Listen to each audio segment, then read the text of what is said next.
네, 시장, 갑자기 이제 어제 뭐 코스피가 한 50포인트 오르니까, 이제 다 됐다 싶었죠. 네, 다 됐다 싶은데 이제 밥이 다 된 줄 알았는데, 아직도 먹을 수 있는 게 아니라 또 뜸을 들여야 되나 뭐 그런 생각이 들 텐데요. 사실 어제 장은 우리나라 증시만 좀 많이 올랐었고요. 다른 국가들은 뭐 일본을 포함해서 좀 좋지 않았었고요.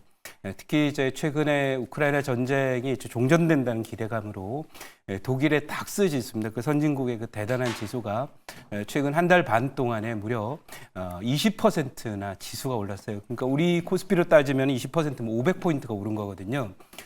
엄청나게 많이 오른 거죠. 신고가 상태에. 그러다가 어제 드디어 1.8% 조정을 보이면서 우크라이나 종전 건과 관련해서 뭐 지나가는 그런 그 소위 여러 가지 유럽의 역할이라든지 또 종전 이후에 이 독일이나 프랑스가 이제 얻게 될 것들이든지 이런 부분에 대해서 긍정론이 펼쳐지다가 드디어 이제 다시 생각하기 시작하는 그런 모습인데, 미국은 여전히 뭐 거시적인 상승 모멘텀은 약하고 또 그렇다고 해서 크게 빠질 모멘텀도 없기 때문에 횡보 양상을 계속 보이고 있습니다. 근데 그 와중에 우리가 어제 지나치게 많이 오르다 보니까 이거 뭐 곧 2,800도 돌파하는 거 아니야 이렇게 생각할 수 있겠지만은 과열권에서 단기 박스권 상단의 매수 클라이막스, 그것을 이제 외국인들이 어제 선물 매수 1조 2천억 사면서 보여줬었다 이렇게 말씀드리고, 당분간 박스권 상단을 쳤기 때문에 대략 121선 근처 언저리까지의 중기적인 쉬어가는 횡보 박스권 장세는 이어질 것이다 이렇게 말씀드리고, 그 과정에서 이제 개별 종목 장세는 계속됩니다. 그래서 이게 상승 1차 상승이 끝난 다음에 멈췄을 때 잘 해야 되는데요.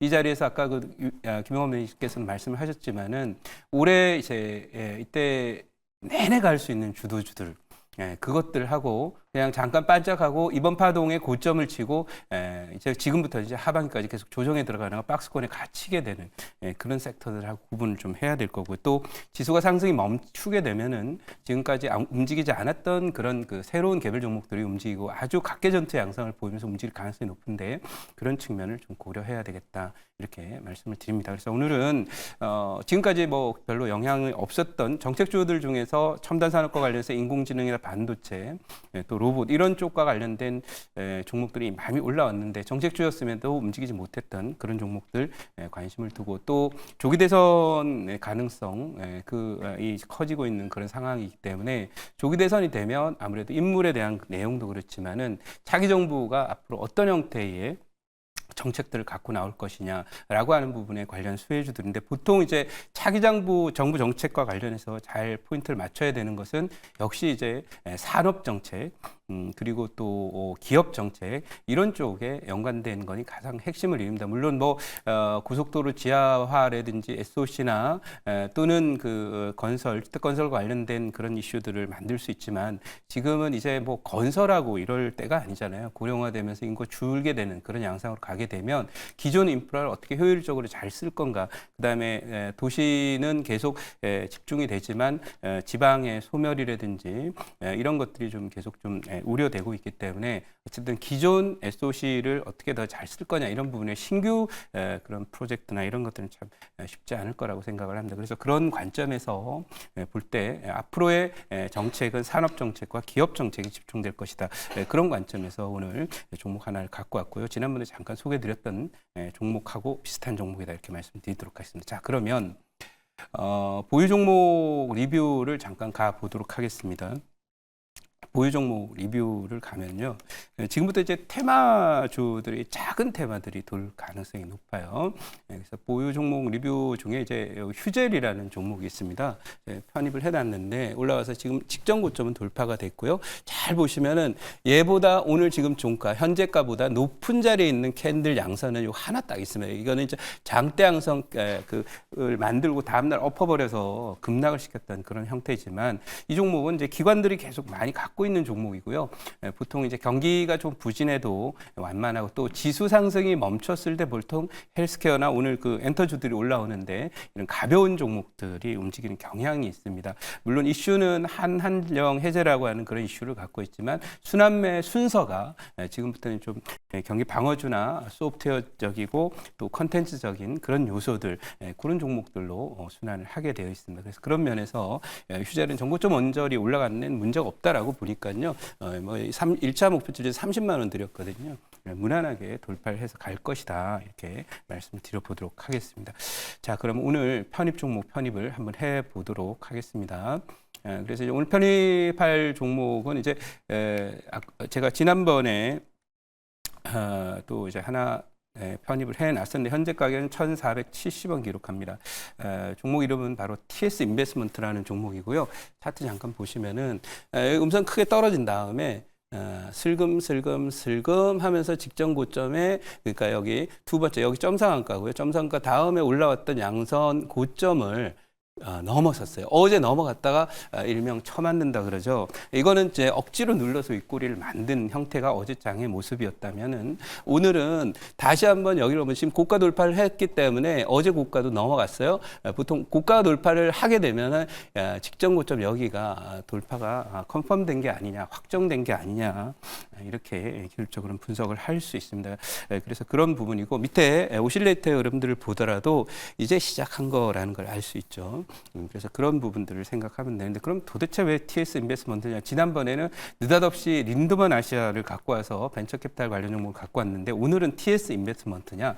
다음에 또 뭐 비슷한 종목도 갖고 올 거냐? 저는 긍정 그렇게 생각하고 있습니다. 왜냐하면 아까도 말씀드렸지만은 지금까지 적어도 최근 2년 동안에 2년 반 동안에 정부 정책은 긴축 모드였다. 감세와 긴축 모드. 뭐 내수 경기가 나쁘든 말든 그거 상관없고 그야말로 감세와 긴축을 했기 때문에 내수 경기는 뭐 수출이 회복되면은 자연스럽게 회복될 거라고 얘기했지만 전혀 그렇게 되지 않았고 올해 예상 성장률 전망은 1.5%에 내려오는 단계가 되었습니다. 그래서 여러 가지로 아무튼 내수 경기가 어려운 그런 상황인데 포인트는 뭐냐면 우리나라가 이제 기업들 뭐 삼성전자라든지 하이닉스라든지 또는 뭐 포스코라든지 여러 가지 화학주 또 이런 종목들이 매출 커지고 이익도 늘어나는데 중요한 거는 일자리가 안 늘더라는 거예요. 우리 대기업들이 일자리 안 만듭니다. 왜? 왜냐하면 어느 정도 이제 규모를 다 갖춰 있기 때문에 효율화 투자만 주로 하게 되고 또 로봇과 인공지능의 발달로 인해서 굳이 사람 늘여가지고 소위 그 일자리 만들어가면서 증설하지 않습니다. 그리고 또 하나는 이제 미국이 소위 그 우리나라 반도체 공장이나 이런 부분에 욕심이 많죠. 그래서 그 부분 때문에 미국의 공장을 짓다 보니까 우리나라에 좋은 일자리를 만들어지질 않습니다. 이게 결국은 저는 내수 경기 부진의 가장 중요한 요인 중에 하나다. 뭐 일시적으로 뭐 아까 한한령이라든지 이런 여러 가지 요소들이 화해적인 요소들이 있을 수 있지만 중요한 건 그래도 우리가 할 건 해야 되는데 새로운 일자리를 만들기 위한 정책을 해야 되고 그건 일자리 누가 만듭니까? 정부가 만드나요? 그렇지 않죠. 기업이 만들게 돼 있습니다. 그러면 대기업이나 이런 쪽에 일자리를 못 만드니까 중소기업이나 창업이나 또 작은 기업들이 더 커져 성장하는 단계 속에서 일자리를 만드는 거니까 거기에 대한 지원이 집중될 것이다. 이래서 좀 창투에 관심을 갖는 거고요. 준비된 자료 잠깐 보면서 말씀을 드려보도록 하겠습니다. 대선을 일단 앞두고 있기 때문에 다음 대선은 당신 잘못했어. 그래서 날 뽑아주시오. 저 사람이 잘못했으니까 날 뽑아주시오. 이 정책이 먹히지 않을 거라는 거죠. 왜? 대한민국이 지금 당면하고 있는 과제는 바로 인구가 줄어들고 고령화되면서 우리의 어떤 성장 동력을 새로 만들고 활력을 유지하는 그런 부분에 더 집중을 해야 되는 그 과제를 안았기 때문에 여러 가지 뭐 저 사람이 더 도덕적이냐 이런 것들이 전혀 아니고 앞으로의 미래 비전과 우리의 그 먹고 살 수 있는 베이스를 만들어줄 수 있는 투자, 그다음에 기업 육성, 일자리 육성이 키워드가 될 것이다. 우리의 비전을 보여주는 사람이 다음 대선에 중요한 기회를 쥐게 될 것이다. 이렇게 말씀드리고요. 그래서 민주당은 여기 보시면은 중소기업 특별위원회를 만들고 진영 논리를 떠나서 실사구시 중소기업 정책 마련한다. 여기 실사구시는 어디에서 나옵니까? 바로 실학이라고 했을 때 우리가 많이 부르죠. 그러니까 이제는 실용적인 측면에서의 접근을 하는 정책들을 갈 것이다 라고 하는 걸 이제 보여주고 있습니다. 그래서 예전에도 중소기업 정책이 많았지만은 중요한 거는 거기에 무게중심을 실어주느냐 마느냐의 문제예요. 누구나 말로는 다 해요. 이런 거 해보겠습니다. 그냥 1년 내내 정책 막 발표합니다. 그러나 중요한 건 뒤에 예산이라든지 실제로 그 정부의 어떤 집행 계획이라든지 청사진을 보면 찔끔 뭐 몇 억, 몇십억 투자하면서 해보겠다. 또는 뭐 다른 국가들은 반도체 지원에 300조씩, 뭐 100조씩 이렇게 투자하는데 한 1조 투자하면서 우리도 이렇게 정책하는 것처럼 생색이나 내는 정책으로는 의미가 없다. 이런 말씀을 드릴 수 있겠고 그래서 국회에서 이런 것들이 지금 얘기가 되고 있는 거고요. 또 하나 보겠습니다. 다음 장 한번 보겠습니다. 자, 다음 장 보시면은 중기부가 모태펀드 1조 원 출자했다. 1조 9천억 규모의 벤처 펀드를 조성한다. 이거 방향 자체가 틀린 건 아닙니다. 그런데 여러분, 대한민국의 기업 육성하는데 1조 정도 모태펀드고 이 정도 가지고 간의 기별이 나오겠습니다. 우리나라 소위 GDP 규모라든지 이런 부분을 봤을 때 1조 원 정도면 사실 어찌 보면은 뭐 껌값이다 이렇게 볼 수밖에 없어요. 왜냐하면 우리나라의 미래에 되는 동량을 키우는 거거든요. 근데 교육에는 투자하면서 기업은 안 키운다? 그리고 키운다라고 얘기는 하는데 조금밖에 안 한다. 씨앗만 뿌려놓는다고 잘하진 않는 거죠. 키워야 되겠죠. 그래서 이런 부분들은 하지만 정부의 방향은 잘 잡았으나 뒤를 뒷받침하는 예산이라든지 실행력이나 규모가 문제가 된다는 걸 보여주고 있고요. 다음 장 한번 보겠습니다.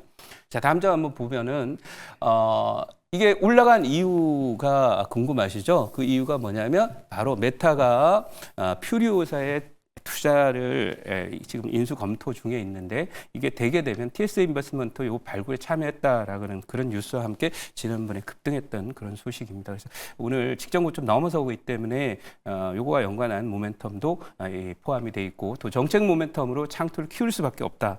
라고 하는 그런 관점에서 트렌드를 보고 정책 트렌드를 보고 편입한다 이렇게 말씀드리고 목표치 말씀드릴게요. 자, 목표치는 지금 뭐 7,500원 정도 하고 있는데요. 1,500원 정도 하고 있는데 1,700원으로 드리도록 할게요. 1,700원 일단 1차 목표 드리고요. 손절 라인은 1,350원 드리도록 하겠습니다. 감사합니다.